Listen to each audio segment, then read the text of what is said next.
ప్రజల కోసమే ఈ బృహత్ ప్రణాళిక. అనపర్తి ఎమ్మెల్యే రామకృష్ణారెడ్డి.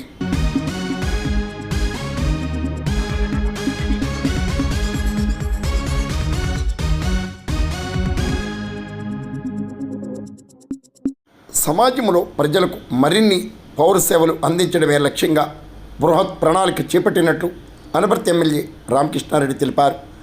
పెదపూడిలో తహసీల్దార్ సీతాపతిరావు అధ్యక్షతన 50 లక్షలతో నిర్మించి తలపెట్టిన నూతన రెవెన్యూ కార్యాలయ భవనానికి ఎమ్మెల్యే నల్లమిల్లి రామకృష్ణారెడ్డి, రోడా చైర్మన్ బొడ్డు వెంకటరమణ చౌదరి శనివారం పెదపూడిలో శంకుస్థాపన చేశారు.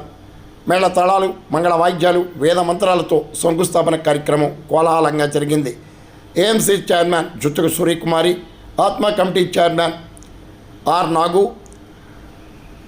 నీటి సంఘాల చైర్మన్ సానా శ్రీనివాసరావు, ఆత్మ కమిటీ మాజీ చైర్మన్ కరకుదురు దొత్తుడు, పుట్ట గంగాధర చౌదరి, ఆరెముల్లి అమ్మన్న చౌదరి, జనసేన కన్వీనర్ నాగిరెడ్డి వీరస్వామి, తెలుగుదేశం అధ్యక్షులు తిమిరిశెట్టి గణేష్, ఆరెముల్లి అమ్మన్న చౌదరి, రెవెన్యూ అధికారులు, సిబ్బంది పాల్గొన్నారు.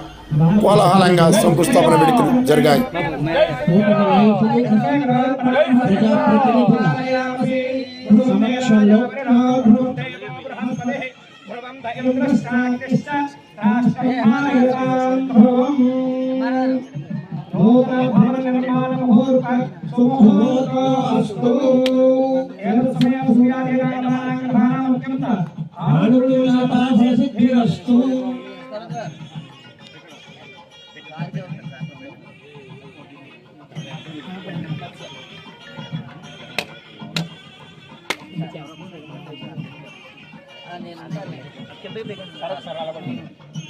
ప్రజాప్రతినిధుల సమక్షంలో ఓం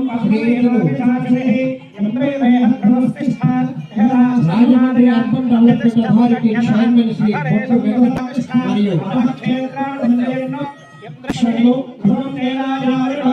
కార్యక్రమాలలో భాగం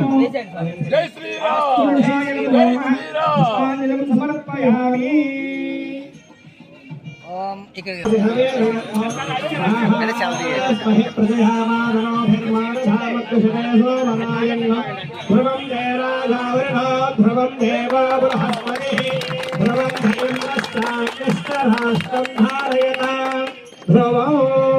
విశ్వావసు నామ సంవత్సరం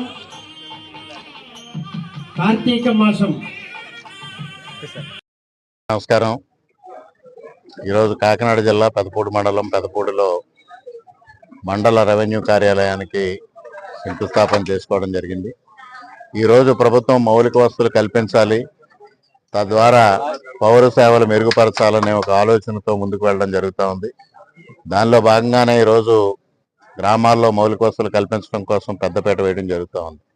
దానిలో భాగంగానే వాళ్ళ ప్రభుత్వ కార్యాలయాలు ఏవైతే శిథిలావస్థకు చేరినాయో వాటి స్థానాలలో నూతన భవనాలు నిర్మాణం చేయాలనే ఒక ఆలోచన వచ్చింది.